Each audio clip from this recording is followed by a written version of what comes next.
Bonjour à tous, donc moi je suis Sylvaine Brien, chef de projet sur le programme SMS numérique et donc j'interviens auprès des CRAP d'établissements du programme SMS numérique ou auprès des établissements de façon générale, établissements et services médico-sociaux pour expliquer un petit peu toute la démarche qui est attendue dans le cadre du déploiement du dossier usager informatisé.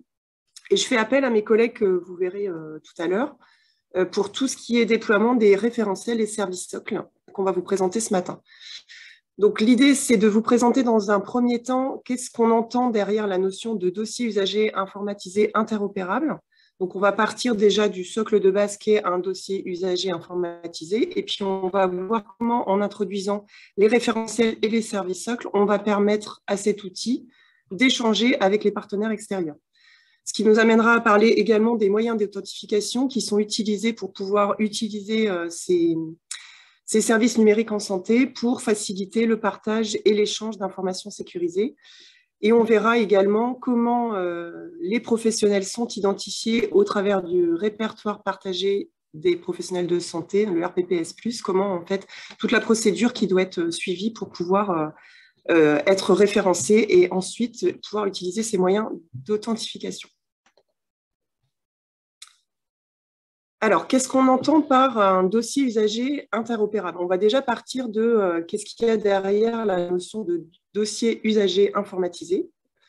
Donc, un dossier usager informatisé, en fait, c'est votre application, votre logiciel que vous utilisez au sein de vos établissements, de vos services, pour suivre et partager les informations concernant l'usager et la prise en charge, la façon dont vous l'accompagnez, que ce soit une personne âgée, une personne en situation de handicap, une personne que vous prenez en charge au titre de la profession de l'enfance, de la dictologie, enfin, tout le secteur du médico-social.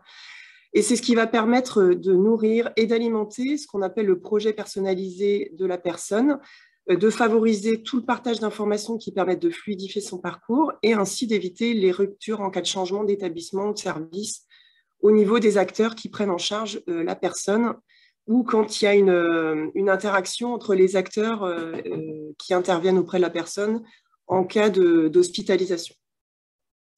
Donc, ce qu'on va retrouver dans le dossier usager informatisé, c'est déjà tout ce qui touche à son admission au sein de la structure. Donc, c'est comment, sur quelle base cette personne, elle est prise en charge par la structure. Donc, la décision d'orientation, le plan d'aide, par exemple, qui est décidé par le département, l'orientation de la MDPH, voilà, tout ce qui justifie finalement que cette structure, elle prend en charge cette personne et donc qui va permettre d'identifier la personne, son environnement, ses proches aidants, ses habitudes de vie. Donc tout ça, on va le gérer dans son dossier d'admission, dans son dossier administratif.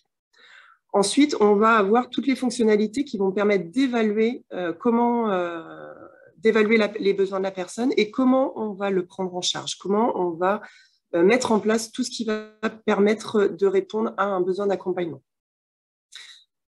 Ensuite, on va retrouver toutes les fonctionnalités qui permettent de décrire le projet personnalisé d'accompagnement. Donc, que ce soit dans le cadre d'un accompagnement des personnes âgées, des personnes en situation de handicap, des autres domaines comme la protection de l'enfance. Et donc, en s'appuyant sur des référentiels comme des nomenclatures, des grilles, on parlait tout à l'heure de l'évaluation, des grilles d'évaluation, tout ça, ça va être propre à chacun des domaines et l'outil doit permettre de répondre à ce besoin. On va retrouver aussi tout ce qui touche au plan de soins. Donc là, c'est tout l'aspect un peu plus médical qu'on retrouve dans les dossiers usagers informatisés et qui sont décrits alors les plans de soins, les traitements, on voit aussi le circuit de médicaments qu'on va avoir dans certains outils et par rapport aussi aux besoins de la personne accompagnée.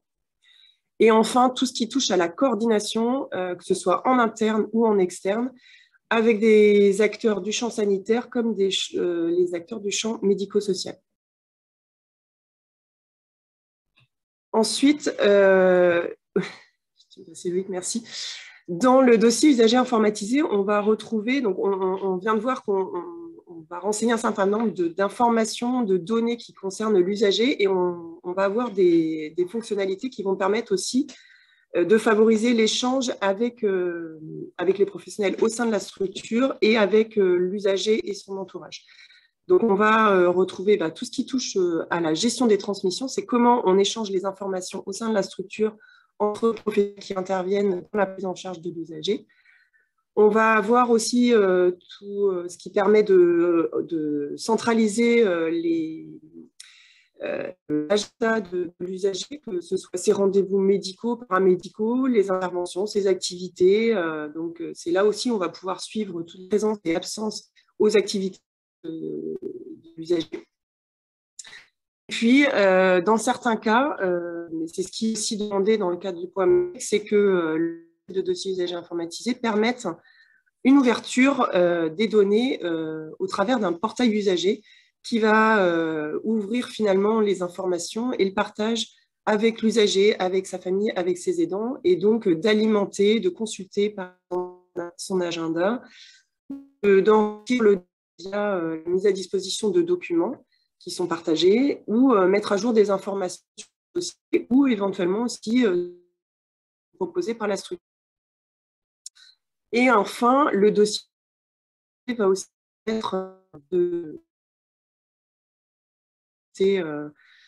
la structure et de sortir un certain nombre d'indicateurs qui sont demandés par les tutelles ou par d'autres organismes, avec la mise à disposition de tableaux de bord, de statistiques, etc. Donc, on voit que là, on a décrit principalement des usages plutôt internes à la structure, et on regarde maintenant comment ce dossier usager informatisé, une fois qu'on a posé ce socle de base, on va permettre, via des outils, des services et des référentiels socles, de les partager avec les acteurs extérieurs. Donc, c'est là où on fait intervenir ces référentiels et services socles. Donc, qu'est-ce qu'on entend par référentiel et services socles ? Déjà, quels sont les référentiels ? Donc, on va avoir les référentiels qui touchent à l'identification de l'usager. Et donc, c'est là qu'on fait intervenir la notion d'identifiant national de santé. On parle d'un usager, donc on va l'identifier d'une manière unique avec l'identifiant national de santé. Et c'est ce qui permettra ensuite de sécuriser les échanges entre systèmes d'information qui sont utilisés par les acteurs du numérique en santé. Ensuite, on a une manière aussi unique d'identifier et de référencer les professionnels, et donc on fera appel effectivement à au répertoire des professionnels de santé qui vont permettre de référencer, d'identifier de manière unique aussi un professionnel qui intervient dans le parcours de l'usager et qui va utiliser ces services d'échange et partage du numérique en santé. Et puis, il y a toute une politique générale de sécurité des systèmes d'information aussi qu'on met en place via ces référentiels qui vont permettre de garantir la sécurité et l'accès à ces systèmes d'information. Une fois qu'on a posé ces référentiels, on a un certain nombre de services socles qui vont permettre d'échanger de l'information, de partager de l'information.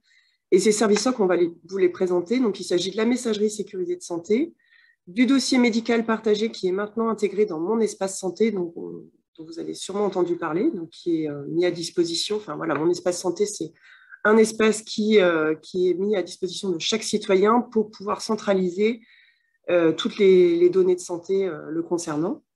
Et puis, on a d'autres services numériques en santé qui vont intervenir, alors peut-être plus lointains dans la feuille de route, mais qui concernent la prescription, la dématérialisation de tout ce qui concerne la prescription, que ce soit des traitements, des actes médicaux, paramédicaux. Et puis, les services numériques de coordination, donc c'est tout ce qui touche à la coordination de parcours, des outils qui vont permettre à des professionnels de santé d'échanger aussi de l'information de façon coordonnée. Alors, le premier service, enfin le prérequis pour pouvoir échanger de façon sécurisée, c'est l'identifiant national de santé. Là, je vais passer la main à Aurélia qui va vous présenter ce premier service socle. Oui, donc bonjour à tous. Donc, je vais me présenter rapidement. Donc, Aurélia Basset, moi, je suis chef de projet au sein du GCS et j'interviens notamment sur deux sujets auprès du secteur médico-social, à savoir l'INS et les moyens d'authentification. Donc, comme l'a précisé Sylvaine, je vais maintenant vous parler de l'identité nationale de santé, donc aussi appelée INS. Donc, concrètement, l'INS, c'est quoi? C'est une identité unique, pérenne et partagée par tous les acteurs. La création de cette identité, elle a vocation à tout d'abord sécuriser le référencement des données de santé, rattacher à un usager son identité INS. Pourquoi sécuriser? Parce qu'avec l'INS, on va s'assurer de mettre le bon document dans le bon dossier patient. Ensuite, elle a également vocation à faciliter l'échange et le partage des données à travers, comme l'a précisé Sylvaine, les services socles qui sont par exemple la messagerie sécurisée de santé et le DMP.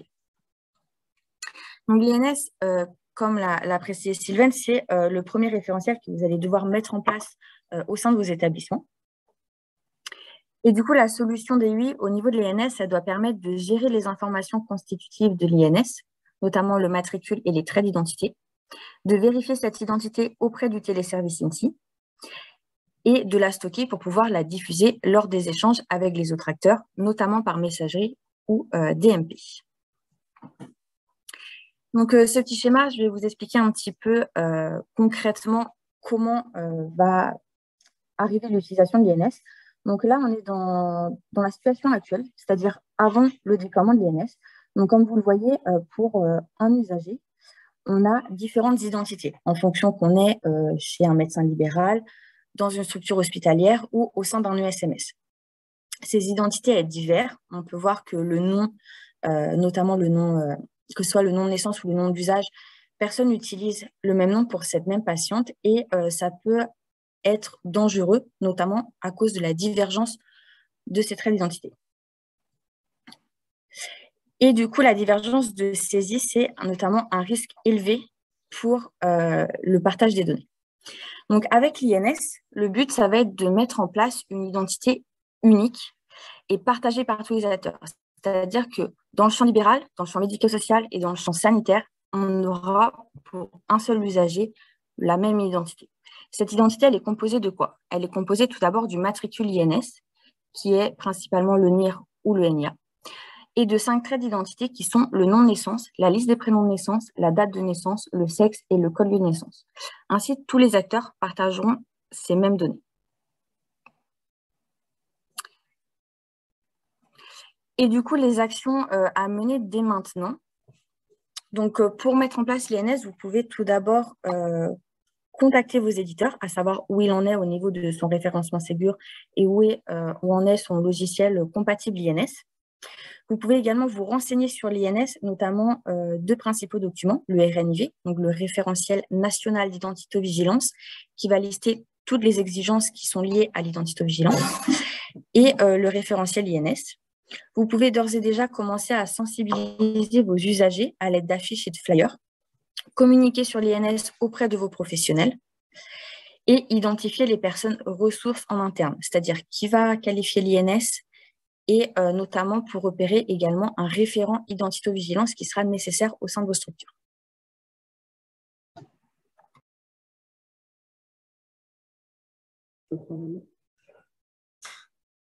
Alors, je vais reprendre la main pour vous présenter les autres référentiels, services SOC, qui doivent être intégrés dans votre dossier usager informatisé. Donc, le deuxième, c'est la messagerie sécurisée de santé. Donc, c'est ce qui va permettre d'échanger avec vos partenaires, donc que ce soit les professionnels de santé du milieu sanitaire, des professions libérales, les DAC, voilà, toutes les structures avec lesquelles vous avez l'habitude d'échanger par rapport au parcours des personnes que vous accompagnez. Donc, la messagerie sécurisée, elle s'inscrit dans ce qu'on appelle un espace de confiance. Donc, un espace de confiance, c'est-à-dire une liste des opérateurs qui ont été agréés par l'Agence du numérique en santé, qui sont autorisés finalement à déployer la messagerie sécurisée parce qu'ils respectent un certain nombre d'exigences de sécurité justement sur l'utilisation de ce service numérique en santé. Il va permettre aussi de répertorier les professionnels avec lesquels vous êtes en capacité d'échanger. C'est-à-dire que n'importe quel citoyen n'importe quel professionnel n'est pas référencé dans les annuaires santé. Donc ça, c'est vraiment sécurisé. On sait que quand on échange un message via la messagerie sécurisée, on s'adresse à un professionnel de santé qui a été référencé. Et ensuite, la messagerie sécurisée, elle s'appuie aussi sur un certain nombre de référentiels et d'exigences qui doivent être respectés justement par les industriels, les opérateurs qui proposent ce service. Donc, une fois que ça s'est posé, donc, on connaît les opérateurs qui sont en capacité de vous proposer ce service d'échange. L'idée, c'est que les éditeurs, les solutions DUI que vous utilisez dans vos établissements, eh bien, elle s'appuie sur ces opérateurs directement depuis votre logiciel de dossier usager informatisé et que vous puissiez directement depuis votre logiciel envoyer des messages pour échanger de l'information, des documents concernant les usagers que vous accompagnez à des professionnels qui sont identifiés dans l'annuaire santé. Et puis, à l'inverse, recevoir des messages de vos partenaires pour, justement, directement depuis votre dossier usager informatisé, pour pouvoir les rattacher directement dans le dossier de vos usagers. Par exemple, vous recevez un compte-rendu d'hospitalisation via la messagerie sécurisée que vous accédez depuis votre dossier usager informatisé. Vous allez pouvoir l'intégrer directement dans le dossier de la personne concernée. Et ça, cet échange-là est sécurisé par l'utilisation de l'identifiant national de santé qu'Aurélia vient de vous présenter. Pourquoi? Parce que les différents acteurs utilisent cet identifiant. Et donc, ça permet de sécuriser, de savoir qu'en s'appuyant sur cet identifiant, on va le rattacher dans le bon dossier usager. Alors, chose importante qu'il faut savoir aussi sur l'usage de la messagerie sécurisée, c'est que voilà, elle existe au travers de 3 types de boîtes aux lettres. Une boîte aux lettres nominative, donc c'est une boîte aux lettres qui est attribuée à chaque professionnel de santé qui a besoin justement d'échanger de façon nominative avec des partenaires extérieurs. Une boîte aux lettres organisationnelle, donc là, c'est plus une boîte aux lettres de service qui peut être dédiée à une équipe, par exemple une équipe d'infirmières au sein d'un EHPAD qui va partager cette boîte aux lettres pour échanger des informations sur les usagers qui sont accueillis dans cet EHPAD. Et puis, on a aussi les boîtes aux lettres applicatives. Donc là, c'est plus des boîtes aux lettres qui vont servir pour faire de l'envoi automatique à partir de dossiers usagers informatisés vers l'extérieur. Donc là, une boîte aux lettres à usage plutôt d'envoi que de réception. Donc, ce qui est demandé alors dans le cadre du Ségur et des logiciels de dossiers usagers informatisés qui vont être référencés Ségur, c'est que la solution DUI, elle doit permettre d'utiliser ces 3 types de boîtes aux lettres directement depuis le dossier usager informatisé. Donc, on vous a indiqué quelques cas d'usage qui permettent d'illustrer comment on peut utiliser la messagerie sécurisée de santé au travers du dossier usager informatisé. Alors, quelles sont les questions à se poser effectivement quand on veut déployer la messagerie sécurisée à partir de son dossier usager informatisé? Eh bien déjà, c'est est-ce que ma structure, elle utilise déjà une boîte aux lettres de messagerie sécurisée, puisque ça, c'est quand même un service numérique qui existe depuis quelques années et qui peut être utilisé en parallèle de votre dossier usager informatisé. Donc, quels sont les professionnels qui l'utilisent et quels sont les usages, c'est-à-dire pour quel type d'échange ces professionnels utilisent la messagerie sécurisée. Quels sont les professionnels qui sont déjà référencés dans le répertoire des professionnels de santé?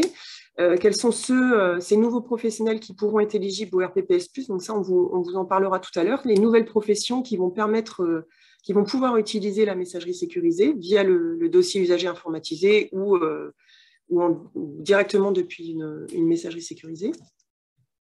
Et puis, qu'est-ce que propose mon éditeur en termes de mise à disposition de boîtes aux lettres, d'accès aux boîtes aux lettres depuis mon dossier usager informatisé?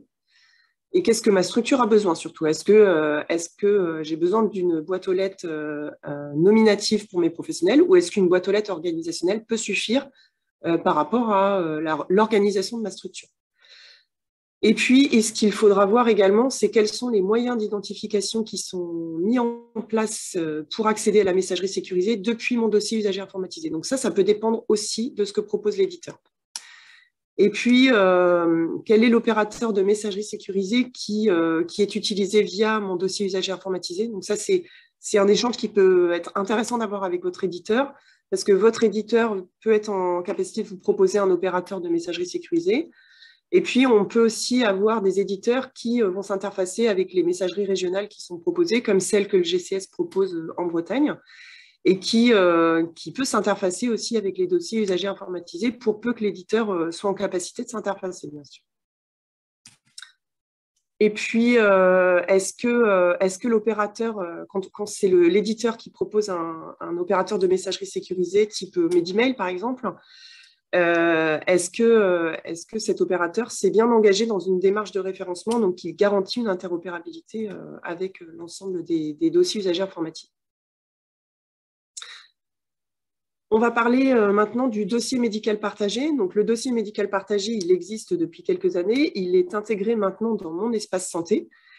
Et il va permettre de centraliser, d'être le réceptacle de toutes vos données et documents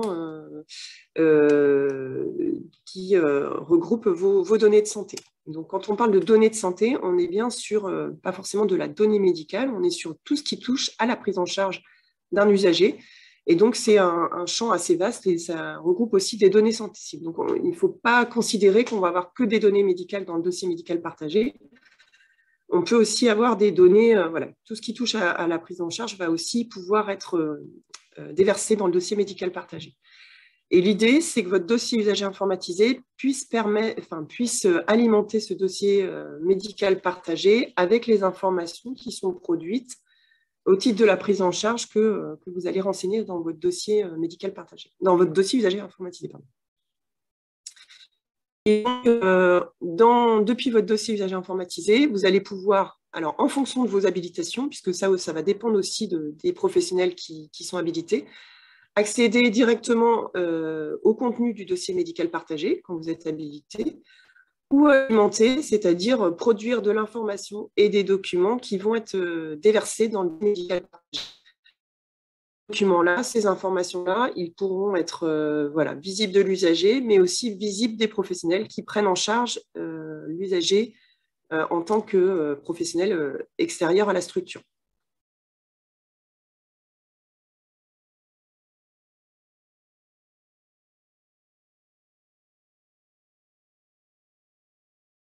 Qui accompagne les personnes âgées ou les personnes en situation de handicap et les structures qui prennent en charge l'usager à domicile. On vous a illustré en fait tout l'écosystème, c'est-à-dire tous les acteurs qui interviennent dans la prise en charge des personnes que vous pouvez accompagner, pour vous montrer aussi que le Ségur du numérique, ça ne concerne pas que les structures médico-sociales, ça concerne tous les acteurs du numérique en santé. Et donc, la médecine de ville, les laboratoires, l'hôpital, tout le monde est concerné aussi par la production d'informations et de documents qui ont pour objectif d'alimenter le dossier médical partagé ou l'usage de la messagerie sécurisée pour favoriser justement l'échange et le partage d'informations que vous, en tant que structure médico-sociale, vous pourrez utiliser au titre de la prise en charge des personnes. Donc voilà, c'est le volet de synthèse médicale pour la médecine de ville, ou les ordonnances, les prescriptions que vous allez pouvoir récupérer via la messagerie sécurisée ou via le DMP de l'usager et qui vont vous servir au titre de l'accompagnement que vous allez avoir pour les usagers. Pour les laboratoires, c'est le compte rendu biologique que vous allez recevoir par messagerie sécurisée ou qui sera aussi déversé dans le DMP. Et puis, une personne qui va être hospitalisée, l'idée, c'est aussi de pouvoir récupérer la lettre de liaison ou le dossier de liaison d'urgence complété que vous allez récupérer dans le DUI via la messagerie sécurisée ou via le dossier médical partagé.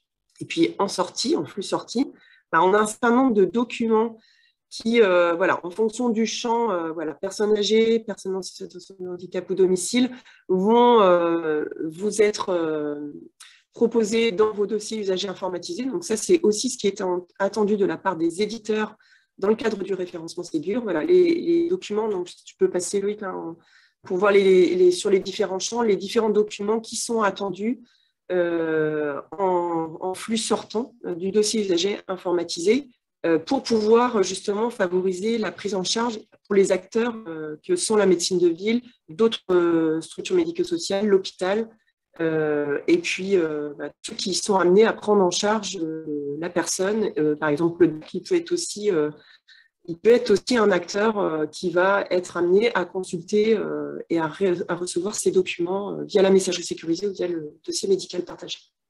Donc, on vous transmettra bien sûr toutes ces illustrations dans le support du webinaire. Quelles sont les questions à se poser du déploiement du dossier médical partagé? Déjà, est-ce que au sein de ma structure, est-ce que les usagers, est-ce que les personnes que j'accompagne sont déjà sensibilisées à l'utilisation de mon espace santé et donc au fait que via le dossier médical partagé, on va avoir un certain nombre d'informations et de documents qui vont permettre de centraliser, partager mieux l'information et donc favoriser le parcours.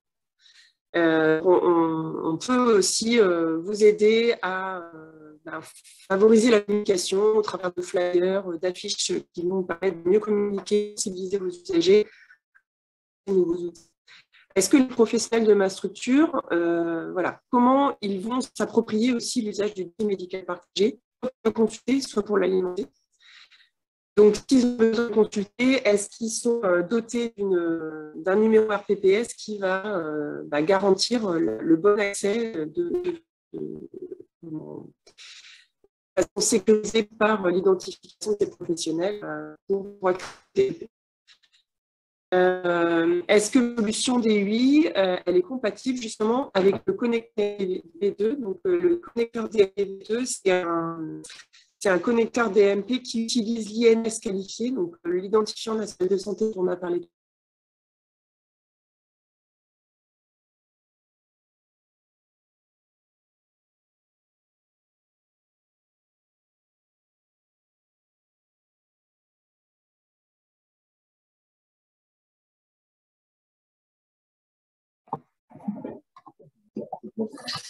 Je suis désolée, petit problème technique, j'ai été coupée sur mon poste, donc je vais juste terminer. Donc, est-ce que mon DMP, il est compatible effectivement? Est-ce que mon DUI est compatible avec le connecteur DMP V2, donc qui va permettre d'alimenter de façon sécurisée via l'INS qualifié le DMP de mes usagers? Et puis, quels sont les moyens d'identification qui sont proposés par mon éditeur pour pouvoir alimenter et accéder au DMP? Donc là, on verra tout à l'heure qu'il existe différents moyens d'identification qui sécurisent l'accès au DMP, soit pour l'alimenter, soit pour le consulter. Et enfin, donc, par rapport aux documents que je vous ai présentés tout à l'heure, donc les différents documents en sortie qui doivent permettre justement aux acteurs, à nos partenaires d'échanger de façon sécurisée d'informations, est-ce que mon éditeur me permet de produire ces différents documents en sortie de mon dossier usager informatisé? Donc, toutes ces informations-là, vous les avez en échangeant avec votre éditeur, et puis plus largement pour tout ce qui touche au déploiement de ces différents services SOC. Nous, on sera là aussi pour vous accompagner pour déployer ces différentes fonctionnalités.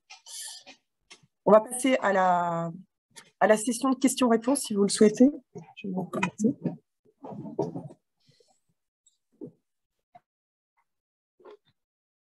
Bonjour, alors je vais être votre voix sur les questions qui ont été posées dans le chat. Donc, est-ce que la mise en place de ces nouveaux services SOC, INS, messagerie sécurisée DMP, entraînera la facturation de maintenance par l'éditeur de logiciels?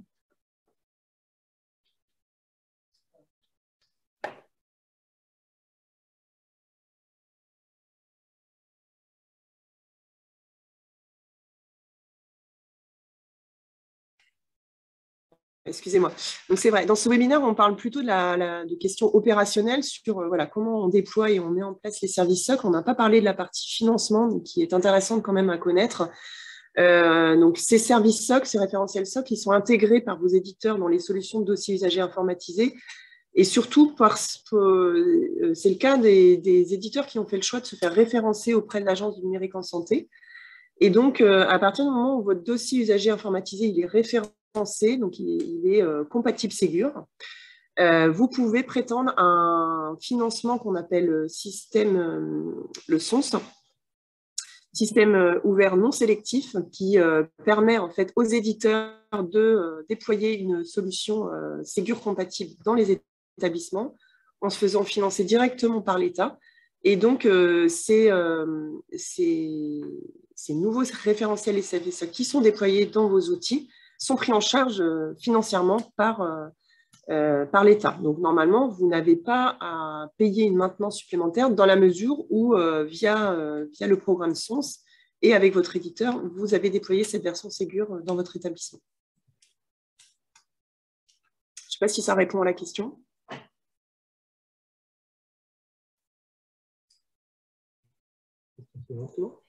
Alors, question suivante. Quid des différentes messageries sécurisées qui existent et qui ne savent pas communiquer entre elles? Alors, par rapport aux différents opérateurs de messagerie sécurisée, donc là, il y a tout un travail qui est mené donc au niveau national et qui embarque justement ces différents opérateurs. avec un certain nombre un référentiel sur lesquels les éditeurs doivent s'appuyer pour être interopérables. Donc là, il y aura une liste qui sera disponible, alors il me semble que c'est sur le site de l'ANS, qui permettra de s'assurer que l'opérateur avec lequel on travaille ou votre éditeur travaille répond bien à ces différentes exigences. Et c'est ce qui permettra justement de bien faire votre choix quand vous décidez de travailler avec tel ou tel opérateur, parce qu'il sera justement, il vous garantira de respecter ces différentes exigences. Mais l'idée, effectivement, c'est que ce soit, quel que soit l'opérateur avec lequel vous travaillez, vous devez être en mesure de pouvoir échanger de façon sécurisée avec n'importe quel professionnel, quelle que soit la messagerie avec laquelle il travaille. Alors, autre question, pourquoi l'INS vient-il supplanter le numéro de sécu qui est pourtant, à mon sens, unique et déjà sécurisé? Alors, l'INS, c'est différent du numéro de sécurité sociale, puisqu'on est sur un matricule INS qui a vocation à être utilisé pour partager les données de santé. De plus, en fait, l'INS, ça va vraiment modifier l'identité au sein de votre logiciel. C'est-à-dire que vous ne pourrez plus rentrer l'identité que vous souhaitez au sein de votre logiciel, ça sera normé, c'est-à-dire que votre identité au sein de votre DUI, ça sera le matricule INS et les 5 traits d'identité dont je vous ai parlé précédemment. Donc, vous ne pourrez plus, par exemple, rentrer le nom d'usage, mais ça sera automatiquement le nom de naissance. C'est vraiment pour qu'au sein de toutes les instances logicielles, que ce soit dans le secteur médico-social, sanitaire ou libéral, ce soit exactement la même identité qui est renseignée pour le dossier patient ou le dossier usager. Donc, ça va vraiment plus loin que le numéro de sécurité sociale. On parle vraiment d'une identité au niveau santé. Alors, je vous propose d'avancer. Toutes les questions seront listées, on y apportera des réponses et tout cela vous sera adressé à la suite du webinaire ainsi que le support. On enchaîne? Oui. Alors, du coup, je vais aborder une nouvelle notion avec vous qui est donc les moyens d'authentification. Donc, il est maintenant nécessaire de mettre en place un processus d'authentification fort. Et cela permet plusieurs choses. Tout d'abord, de renforcer la sécurité des accès aux logiciels des professionnels de santé, d'apposer une signature électronique, d'utiliser les messageries sécurisées de santé, d'alimenter ou de consulter le DMP, d'accéder aux différents téléservices, notamment le téléservice INSI qui permet donc la récupération de l'INS. Il existe actuellement 2 moyens d'authentification qui permettent de s'authentifier auprès des téléservices, notamment les téléservices du Ségur, donc à savoir les cartes CPX et le certificat serveur. Donc, je vais commencer par vous parler des cartes CPX. Donc, ce sont des cartes qui permettent à son titulaire d'attester de son identité et de ses qualifications professionnelles. C'est un moyen d'authentification qui est dit nominatif, c'est-à-dire que chaque professionnel de santé possède une carte à son nom. Il y a différentes données qui sont renseignées dans cette carte, à savoir l'identité, donc avec le numéro d'identification, le nom de naissance, la profession, la spécialité, l'identification du mode d'exercice et l'identification du lieu d'exercice. Donc, il existe différents types de cartes. Donc, tout d'abord, les cartes CPS, qui sont les cartes professionnelles de santé, les cartes CPF, les cartes professionnelles en formation, et les cartes CPE, donc ce sont les cartes professionnelles d'établissement pour les autres professionnels qui travaillent au sein des structures. Donc, comme je l'ai précisé précédemment, il existe un second moyen d'authentification qui est le certificat logiciel. Donc, c'est un fichier informatique qui fait fonction de pièce d'identité numérique. Il permet de garantir à distance l'identité d'une personne physique et ou d'une personne morale. Dans ce cas, on n'est plus face à un moyen d'authentification qui est nominatif, contrairement aux cartes, mais c'est totalement transparent. On va s'identifier via la structure. Donc, ce certificat serveur, il a 3 fonctionnalités principales: l'authentification, la signature électronique et la sécurisation et le chiffrement des données. Donc, on va maintenant comparer ces 2 moyens d'authentification pour vous donner une vision plus claire et notamment une piste de réflexion pour choisir également le moyen d'authentification qui correspond le mieux à votre structure. Donc, concernant les cartes CPX, Au niveau des opportunités, c'est qu'une fois que les membres, donc les professionnels, sont en possession de leur carte et que les lecteurs sont installés sur les postes, il n'y a aucun blocage apparent. Ils peuvent se connecter à tous les téléservices sans difficulté. Cependant, ce moyen d'identification, il présente quelques contraintes, notamment l'achat et l'installation de lecteurs de cartes sur les postes. À chaque nouvel entrant, il y a une nécessité de recommander une carte. Ces cartes, elles ont également une durée de vie limitée, donc il va falloir penser à en recommander des nouvelles au bout de 3 ans. Et ces cartes, elles sont nominatives, donc il faut aussi avoir un personnel qui doit toujours avoir sa carte sur soi, et en cas de perte ou d'oubli, ça peut poser des difficultés. Le certificat logiciel, quant à lui, il a plusieurs opportunités, notamment une authentification qui n'est pas nominative. Donc, c'est totalement transparent pour l'utilisateur. Il n'y a pas de carte physique. Un accompagnement par certains éditeurs qui est proposé notamment sur la gestion du cycle de vie des certificats, donc pour la commande et l'installation des certificats logiciels. Et concernant les contraintes, on a la réalisation d'une procédure d'auto-homologation dans le cas d'un certificat pour le téléservice INSI. Et donc, il y a plusieurs commandes de certificats à réaliser, notamment un certificat spécifique pour le téléservice INSI et des certificats qui peuvent utiliser pour les autres services, notamment le DMP.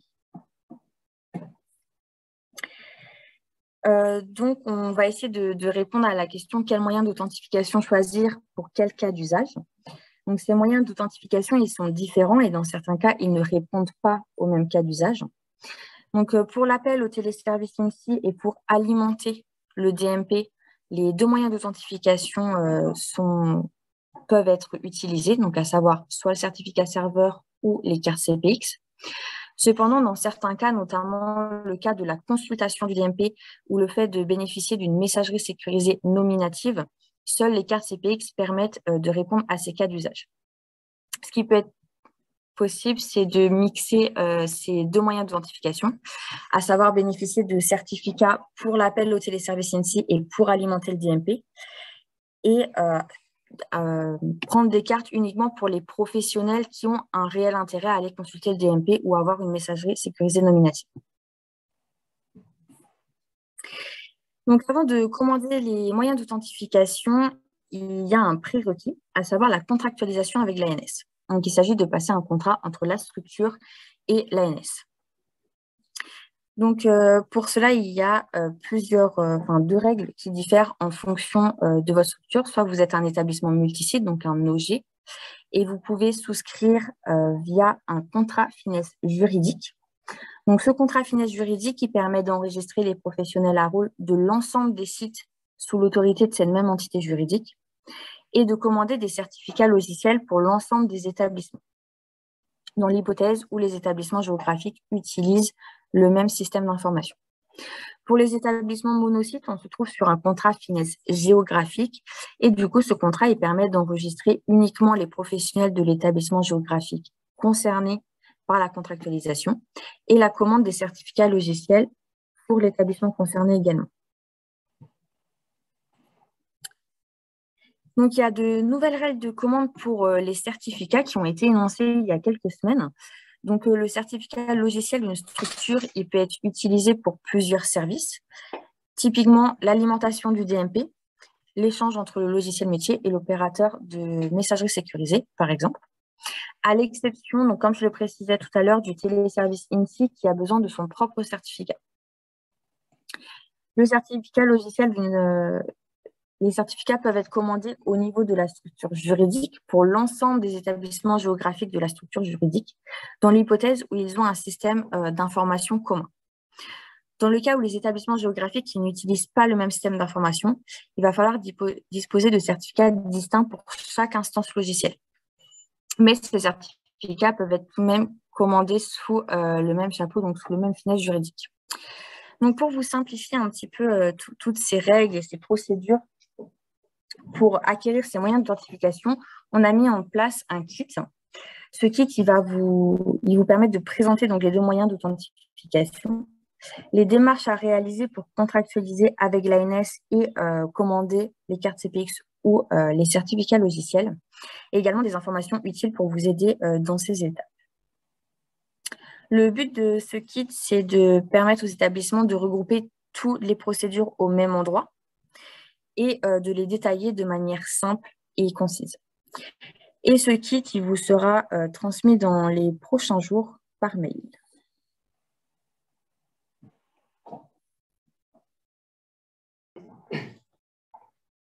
Alors, nous avons quelques questions. Est-ce que les certificats sont propres à un professionnel dans un établissement ou seulement un professionnel et utilisables dans un autre établissement en cas de départ-embauche? Alors, je te laisse couper ton micro. Alors, le certificat, non, c'est pas du tout vis-à-vis d'un professionnel. C'est vis-à-vis d'une structure. On commande un certificat, donc soit au niveau de l'entité juridique pour plusieurs structures, soit sur une structure géographique. Ça n'a rien à voir avec les professionnels, c'est totalement transparent pour les utilisateurs. Le certificat, il est vraiment installé sur le DUI de la structure, qui les permet de s'authentifier via la structure. Et la CPS, du coup, et la CPS, par contre, oui, c'est par professionnel. Là, c'est chaque professionnel qui a sa CPS et qui peut l'emmener avec lui s'il change d'établissement. Alors, autre question, l'accès à la MSS se fait-elle obligatoirement par le biais des CPE ou faut-il une CPS? Exemple pour les IDEC et responsables de secteur. La MSS peut se faire par CPE. Il suffit d'avoir une carte en fait, qui permet d'avoir une carte, peu importe sa nature, qui permet d'avoir une messagerie sécurisée, nominative. Je vous propose d'avancer et de passer à la partie sur le répertoire partagé des professionnels de santé plus, de son petit nom RPPS plus. Bien, bonjour à tous, François Grangeret du GCS e-Santé Bretagne. Je vais donc aborder la partie, on vient d'évoquer l'authentification et on va aborder la partie identification, puisque les questions qui ont été posées vont dans ce sens. Je vais bien le slide suivant. Donc le RPPS+, juste en guise d'introduction, ce n'est pas un référentiel nouveau, on repart du RPPS, qui est le répertoire partagé des professionnels de santé inscrits à un ordre. Donc historiquement, il y avait 5 professions.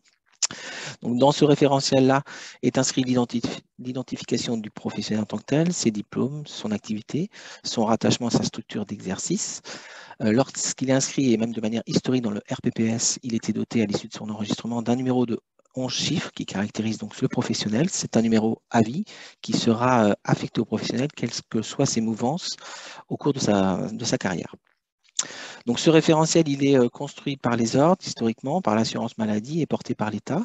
Et il est accessible via un portail aujourd'hui en vitrine pour lequel vous pouvez retrouver des informations sur tous les professionnels de notre région. Slide suivant. Alors, aujourd'hui, on parle donc historiquement du RPPS, désormais du RPPS+. Pourquoi? Parce que tout simplement, on est en train, et au niveau national, ils sont en train d'intégrer la population adélicienne, donc tous les acteurs qui étaient inscrits auprès de l'ARS avec un numéro ADELI. Donc là, vous avez certes en petit, mais vous avez la liste des professions qui sont au fil des mois désormais inscrits dans le RPPS+. Cette action d'intégration dans le RPPS historique et avec les acteurs adéliciens a débuté il y a quelques mois et ça a démarré par les masseurs kinésithérapeutes. Le 28 octobre est arrivé dans le RPPS+, les infirmiers. Et je vais vous présenter dans quelques instants le planning évoqué par l'ANS pour intégrer l'ensemble de la population adélicienne pour notre répertoire RPPS+, la même ossature que le RPPS historique. Bien évidemment, par rapport à votre périmètre métier, il n'y a pas forcément toutes les professions aujourd'hui auprès de l'ordre ou inscrits auprès de l'ARS avec le numéro ADELI ou RPPS historique. Et c'est bien pour ça que l'ANS va proposer à partir du début septembre un portail, et c'est le but de mon intervention aujourd'hui également, ce portail qui permettra d'inscrire des acteurs qui n'auront jamais de RPPS historique ou ADELI historique, mais qui seront dotés demain d'un RPPS pour bénéficier des services qui vous ont été évoqués à l'instant, le DMP, la MS Santé nominative par exemple. Donc ça veut dire que le nouveau RPPS+, reprendra historiquement les acteurs RPPS, les acteurs également adéliciens, mais demain d'autres acteurs qui travaillent au sein et avec demain les outils du national. Côté planning, je l'évoquais il y a quelques secondes, le monde adélicien va intégrer le RPPS+, donc l'ANS nous propose et nous présente ce planning. Les masseurs kinés, les infirmiers, c'est passé, c'est intégré, donc ça veut dire que tout professionnel, masseur kiné ou infirmier aujourd'hui qui s'enregistre auprès de son ordre est désormais connu avec un RPPS et inscrit dans le RPPS+. On voit arriver sur la fin 2022 les acteurs assistants de services sociaux, les assistants dentaires également qui sont à destination du RPPS+ dans les prochains mois. Sur le T2 2023 annoncé par l'ANS, donc une autre population sera intégrée dans le RPPS+, les techniciens de laboratoire, les manipulateurs de RM, les orthophonistes, les diététiciens, les psychomotriciens, ergothérapeutes et orthophonistes. Et sur le second semestre 2023, pour terminer l'ensemble de la population adélicienne à destination du RPPS+, on verra intégrer dans le RPPS+, les psychologues, les opticiens lunetiers, pardon. Je ne vais pas tous les évoquer, jusque les professions, l'ensemble de la population adélicienne. Donc ça, c'est la feuille de route de l'ANS. Je pense sincèrement que le planning sera respecté puisque la grosse vague est passée, c'est-à-dire la population infirmière. Et donc, à partir de là, on aura d'ici fin 2023 un seul référentiel avec tous les professionnels de santé qui sera le RPPS+. Donc, dans cet écosystème, tout acteur aura un numéro et un seul. Certes, les anciens adéliciens auront sur leur fiche le numéro Adélie pour éventuellement les reconnaître, mais ils seront également adossés à un numéro RPPS qui les accompagnera tout au long de leur carrière. Dans l'organisation, donc, historique, mais toujours présente, un professionnel s'enregistre auprès de son ordre, donc il aura la possibilité de s'enregistrer au niveau du RPPS+, de manière dynamique, et sera inscrit alors dans l'annuaire de santé et pourra bénéficier in fine des services du national, notamment DMP, messagerie nominative, MS Santé. Idem pour les adéliciens actuels, mais également futurs, qui n'ont certes plus de numéro d'Adélie, mais qui seront enregistrés auprès de l'ARS, qui automatiquement sera enregistré au niveau du RPPS+. Là aussi, ces acteurs-là apparaîtront donc dans ce référentiel national, qui, là aussi, permettra cet enregistrement d'accéder à ces services du national. Les acteurs du médico-social, donc là, on va venir dans quelques instants, c'est bien l'intérêt de la mise en place d'un portail qui permettra justement d'aller intégrer dans le RPPS+, ces acteurs du médico-social qui, encore une fois, de manière native, ne sont pas inscrits dans le RPPS ou le référentiel AD. Et puis, dans l'organisation également, les établissements de santé sociale se faire reconnaître et enregistrer auprès de l'ARS pour bénéficier d'un FINES, pour ensuite également être inscrit dans l'annuaire de santé du national, qui, pour rappel, est décliné sur notre région dans l'annuaire régional, qui, pour rappel, ensuite, ces données sont poussées dans nos applications telles que le DCC, Goalen ou autres services que délivre le GCS.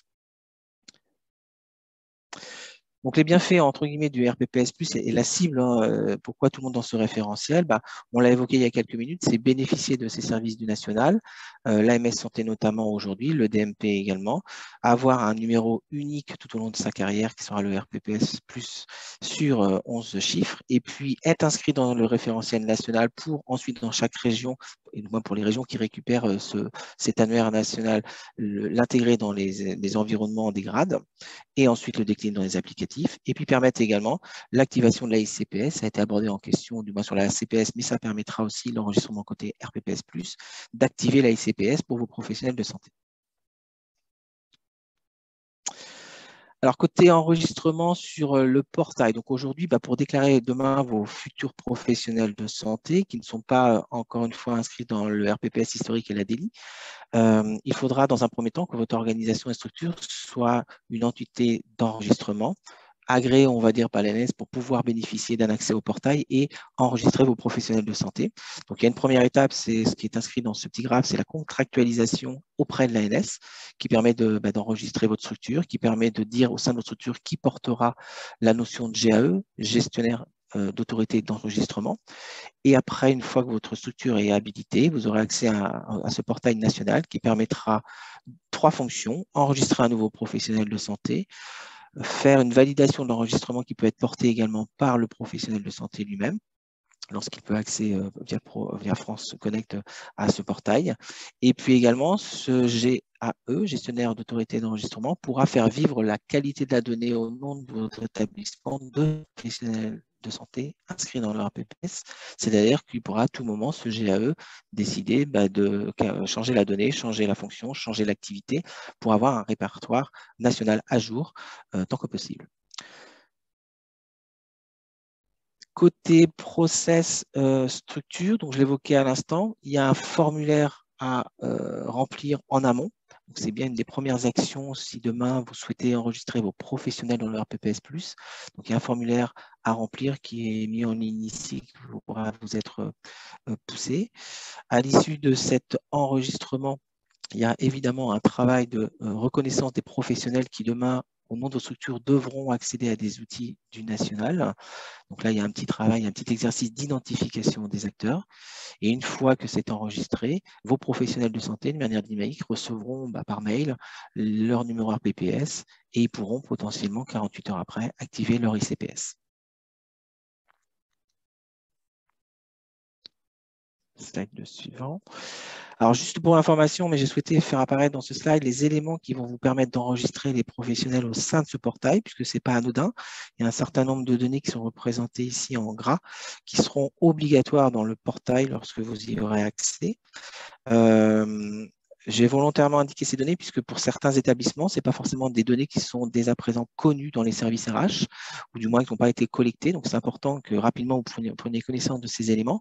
Alors, il y en a qui sont intuitifs et que vous connaissez au sein de votre structure, notamment les noms de famille, les prénoms, enfin, date de naissance. Et quand plus on affine, notamment dans le rectangle du bas, situation professionnelle, c'est un peu plus délicat, notamment sur la partie date de prise de fonction, l'intitulé original du poste, le rôle dans l'établissement, le mode d'exercice. Il y a des données pour certains établissements qui sont déjà collectées, il y en a pour certains qui sont à collecter. C'est bien dans ce sens qu'on vous informe de ces données qui seront obligatoires à la saisie dans le portail pour enregistrer un professionnel de santé dans le RPPS+.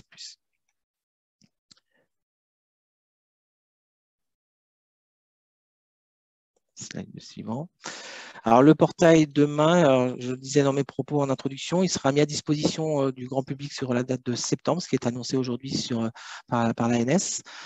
Aujourd'hui et pendant l'été, ils sont en phase de recettage et de finalisation, on va dire, du périmètre opérationnel de l'outil et portail. Donc, on a bon espoir que sur septembre, vous aurez une communication comme quoi il est réellement opérationnel. Quoi qu'il advienne aujourd'hui, donc vous avez un aperçu déjà sur ces accès que nous avons côté grade en recette. Donc, c'est un portail, une URL qui sera dédiée. Il faudra y accéder. Donc, votre gestionnaire d'autorité d'enregistrement y accédera par connexion forte, authentifiée par carte CPX qui devra être dotée. Je l'évoquais également tout à l'heure, donc sur ce portail, une interface très simple avec 3 fonctionnalités pour le gestionnaire. Donc, soit enregistrer une nouvelle personne, soit modifier des données d'un professionnel au sein du RPPS+, soit faire vivre donc, ces données, ou soit comment s'occuper des demandes qui sont en phase de pré-enregistrement, puisque ce portail permettra à un professionnel de santé lui-même potentiellement de pouvoir s'enregistrer. Donc évidemment, il ne pourra pas aller jusqu'au bout de l'enregistrement, le professionnel en tant que tel, puisqu'il y aura dans le process un besoin de validation du GAE pour dire oui, c'est bien un professionnel qui appartient à mes structures, oui, les traits qui ont été saisis par ce professionnel sont cohérents avec moi, ce que je connais côté interne, côté service ressources humaines. Donc, je valide le préenregistrement de ce professionnel qui, après la validation du GAE, aura, ce professionnel, une réception de mail de son numéro, des traits qu'il caractérise dans le RPPS+, et ensuite une activation potentielle de sa ICPS. Comme évoqué par Aurélien, on va mettre à disposition un kit qui vous rappelle, on va dire, ces prérequis d'enregistrement, donc un formulaire à remplir, se faire connaître qui va dans votre structure, quel sera le GAE pour saisir vos professionnels ou valider les données qui sont inscrites en pré-enregistrement. Donc, l'idée, c'est de vous accompagner dans ce kit pas à pas pour anticiper aussi bien dans l'enregistrement au regard de l'ANS, mais également dans le recueil des données à collecter auprès de vos professionnels de santé. Et dans l'idée, c'est que ce kit soit distribué en même temps que le portail soit ouvert à tous, c'est-à-dire sur le mois de septembre.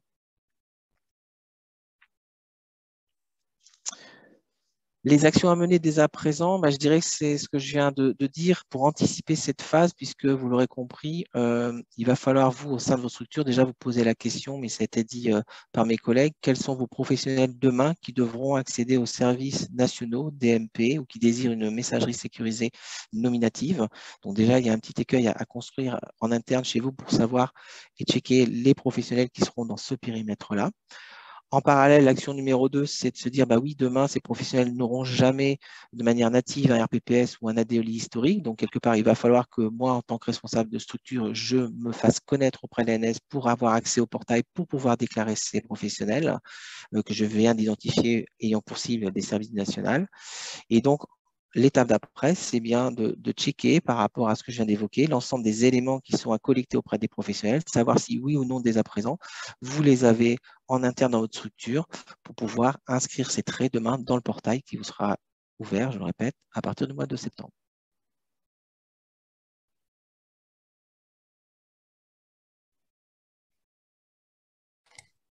Alors, quelques questions. Quel est l'intérêt d'inscrire les professionnels d'un EHPAD, notamment les aides-soignantes, dans le système? Bah, je dirais que ça va dépendre si vos aides-soignantes ont besoin demain d'accéder au DMP ou d'accéder et d'avoir une MS Santé nominative. Je dirais que c'est vous qui allez déterminer l'usage par rapport à ces services nationaux. Si demain, vos aides-soignantes n'ont pas d'intérêt d'avoir accès à ces services nationaux, alors il ne faut pas les enregistrer. Je dirais que c'est vraiment au-delà des acteurs qui sont inscrits auprès d'un ordre, donc les RPPS et les adéliciens historiques, ces nouveaux acteurs pour lesquels vous allez devoir les inscrire via le portail, il faut en amont vous interroger sur les bienfaits ou pas demain qu'ils accèdent à ces services du national pour savoir si oui ou non vous devez faire l'exercice de les enregistrer. Si la réponse est oui, eh bien, il faut qu'ils soient intégrés dans ce référentiel puisque c'est la zone, on va dire, d'identification avec le national. Il faut être reconnu par le national pour avoir accès à ces outils nationaux. Et donc, à partir de là, vous ne pouvez pas y déroger. Il faudra que vos infirmiers, cadres de santé ou autres acteurs puissent être reconnus dans le RPPS pour ensuite avoir accès à ces outils. Est-ce que François, tu pourrais nous réexpliquer qui pourra enregistrer un professionnel? Alors, le professionnel de santé, donc soit il peut y accéder directement au portail, mais encore une fois, ce sera un pré-enregistrement. Donc, il faudra qu'il y ait dans votre structure un GAE, gestionnaire d'autorité d'enregistrement. Cette personne-là, bah, soit c'est le directeur de la structure, soit c'est une personne identifiée. Donc, son rôle, bah, là aussi, il n'y a pas d'acteur type, on va dire, mais c'est plutôt quelqu'un qui travaille adossé à un service des ressources humaines pour savoir, encore une fois, les traits des différents acteurs qui composent votre structure. Et cette personne-là, son rôle, bah, ce sera de porter au niveau national la garantie que les personnes qu'il inscrit au nom de sa structure dans ce référentiel bah, sont bien les bonnes personnes, travaillent bien pour cette structure-là, que les traits qui sont saisis sont bien les bons, que l'adresse mail qui est inscrite non sécurisée, c'est bien la bonne, enfin tout ce qui caractérise la personne. Donc son rôle est important puisque c'est un petit peu montrer que la donnée qui est saisie, qui va être inscrite au niveau national, c'est bien un acteur responsable qui a saisi la donnée, qui représente sa structure et pour lequel cette personne est engagée, notamment par le formulaire d'inscription. C'est bien un nom qui doit être identifié dans ce formulaire pour que l'ANS se dise c'est M. Dupont dans telle structure qui a autorité pour sa structure d'enregistrer tous les professionnels de son établissement. Voilà. Merci François. La personne qui a posé la question sur la possibilité de faire une extraction de données via un autre logiciel, est-ce que vous pourriez éventuellement préciser votre question dans le chat, puisqu'on ne comprend pas quel est l'objectif ou l'enjeu pour vous. Donc, dans ce que tu disais, François, le GAE est bien obligatoire, du coup. C'est obligatoire, exactement. Lorsque vous allez déclarer votre structure comme structure souhaitant rajouter des professionnels dans le RPPS+, dans le formulaire, il y a une partie qui est demandée d'identifier la personne qui va accéder au portail. Donc, c'est une sous-partie dans le formulaire. Il y a la partie qui déclare votre structure et il y a la partie qui déclare la personne, donc nom, prénom, fonction, pour lui donner des droits d'accès à ce portail. Donc, c'est bien une partie obligatoire, tout à fait. Ok. Petite question sur les... alors, attendez, parce que ça bouge. Les IDE ou IDEC qui ont un numéro ADELI, est-ce qu'elles seront automatiquement inscrites dans le RPPS+? Alors aujourd'hui, on voit, et c'est un vrai sujet, notamment pour les infirmiers qui ont été intégrés le 28 octobre, tout le professionnel en amont qui n'était pas inscrit auprès de son ordre n'est pas récupéré par l'ANS, donc n'est pas intégré automatiquement. Donc pour répondre à la question, si les infirmières en amont ont disposé d'un ADELI, c'est-à-dire s'étaient fait connaître auprès de l'ARS et donc disposaient réellement d'un numéro ADELI, alors automatiquement elles seront véhiculées et intégrées dans le RPPS+.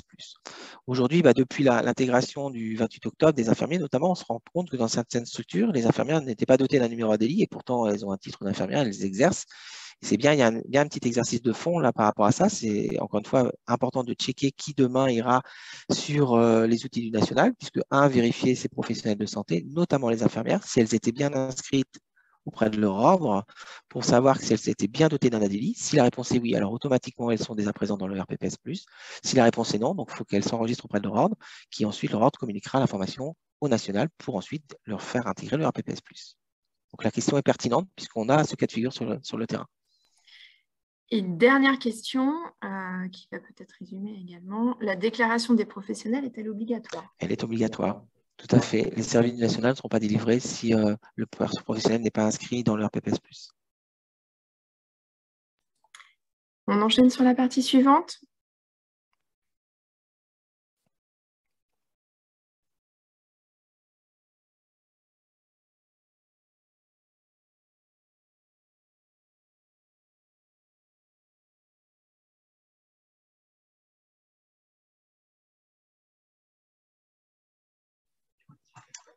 Voilà, donc pour conclure, vous avez vu, on a abordé beaucoup de sujets. Le webinaire était assez dense. Ça peut paraître inquiétant, mais ça ne l'est pas.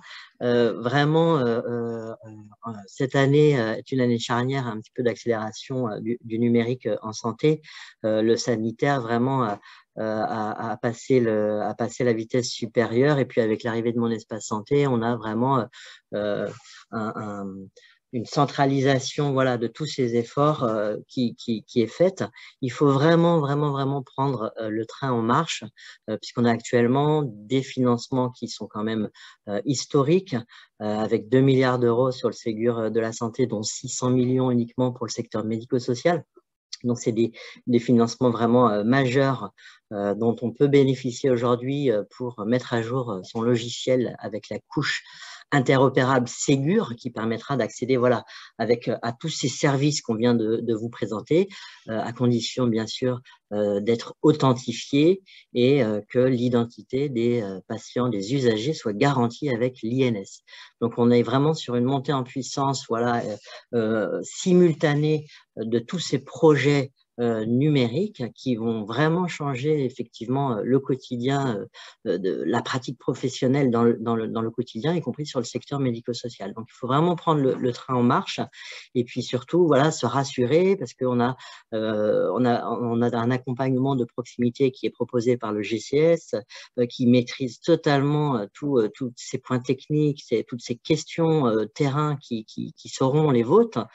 Donc voilà, n'hésitez pas vraiment à réfléchir à tous ces sujets-là, à commencer les actions qu'on peut voir sur ce calendrier un petit peu global de toutes les actions qu'il faut commencer à entamer, sur lesquelles il faut commencer à réfléchir avec vos équipes afin voilà, comme je vous disais, prendre le train en marche et bénéficier des financements, des accompagnements exceptionnels qui sont proposés actuellement, sachant que voilà, dans les années à venir, tous ces outils et tous ces référencements vont devenir quand même une obligation pour certains d'entre eux, avec des échéances plus ou moins courtes ou plus ou moins lointaines, ça dépend de quel point de vue on se place. Voilà, toujours est-il que la démarche est en route et qu'il faut vraiment réfléchir et prendre le train en marche et bénéficier de ces accompagnements.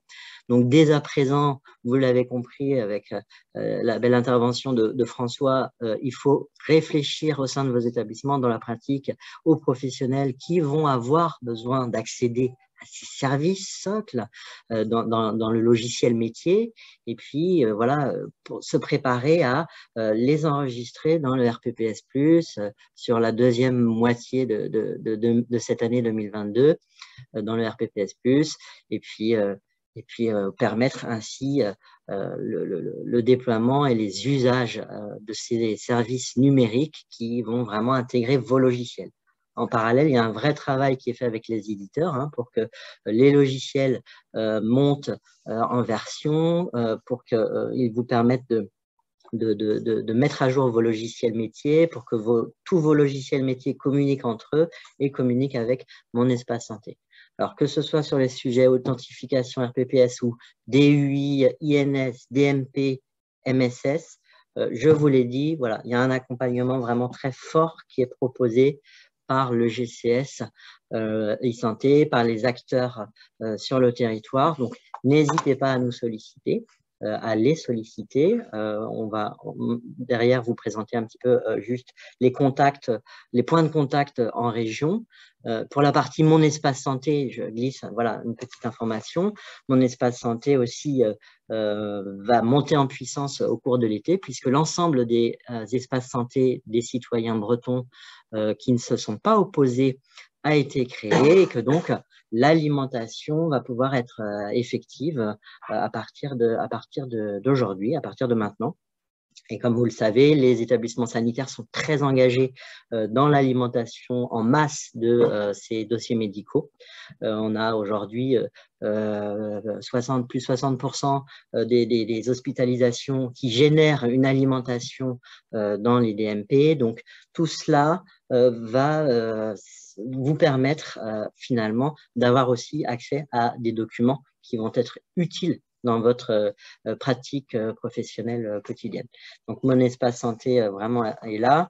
Il y a aussi finalement les usagers, les aidants et puis tous les citoyens qui vont certainement venir un petit peu à la charge sur le sujet. Donc, par rapport à Mon Espace Santé, vous pouvez également avoir un accompagnement. N'hésitez pas à aller voir le site ambassadeur, à vous positionner comme ambassadeur pour ne serait-ce qu'avoir de la documentation à diffuser à vos usagers et aux familles, sous la forme de flyers ou autres.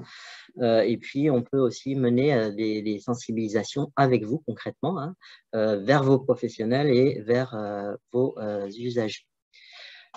Donc, je passe sur l'accompagnement qui est disponible en région et je laisse la main peut-être à Tiffaine, qui doit être connectée et qui peut-être peut prendre la parole. Merci Tiffaine. Bon, je suis connectée. On m'entend, c'est bon? Bonjour à tous. Ouais, je pense que là, j'ai la main. Donc, bonjour à tous. Donc, je suis Tiffaine Gorge. Je suis chargée de développement et santé sur le territoire 6, donc Saint-Malo-Dinan. Et donc, avec l'ensemble de mes collègues chargés de développement e-santé sur les autres territoires bretons, on va vous accompagner, on va vous sensibiliser dans un premier temps sur ces programmes ESMS et Ségur. Donc, on va vous proposer un premier rendez-vous. Donc, j'ai vu que certains d'entre vous avaient déjà été rencontrés par notre équipe. Et donc, au premier rendez-vous, on va faire un point assez global de sensibilisation où on va vous rappeler les enjeux du Ségur. On va également faire un point sur les attendus pour vos établissements. Et puis, on va vous orienter sur les différents programmes de financement auxquels vous pouvez prétendre. Une fois ce premier point de sensibilisation effectué, on va ensuite vous accompagner dans chacune des étapes de mise en œuvre pour que vous puissiez arriver à la mise en place effective de vos logiciels compatibles Ségur en ayant répondu aux différents programmes de financement.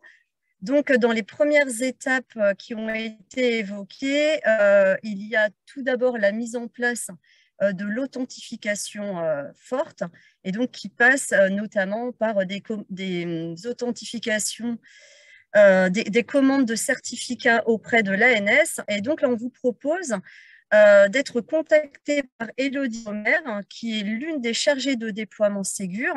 Donc Élodie se chargera de vous contacter au courant de l'été pour vous indiquer quelles sont les procédures à effectuer sur cette première partie authentification. Et ensuite, sur chacun des sujets qu'on a évoqués au cours de ce webinaire, bien, un autre chargé de déploiement spécialisé sur chacun des services et outils socles pourra vous accompagner dans la mise en place des différents services.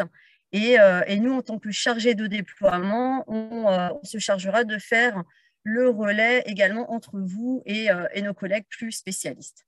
Donc, on va évidemment vous communiquer à la suite de ce webinaire l'ensemble de nos coordonnées afin que vous puissiez nous contacter rapidement, en sachant qu'on avait déjà fait une première campagne de contact il y a 1 mois et demi de cela, où on vous avait proposé des rendez-vous via des doodles.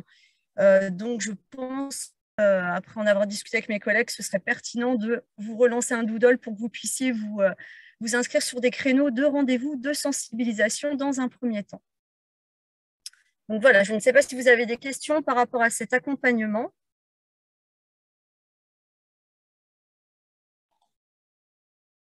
Alors, à ce stade, nous n'avons pas de questions. Merci Tiffaine, c'était très clair.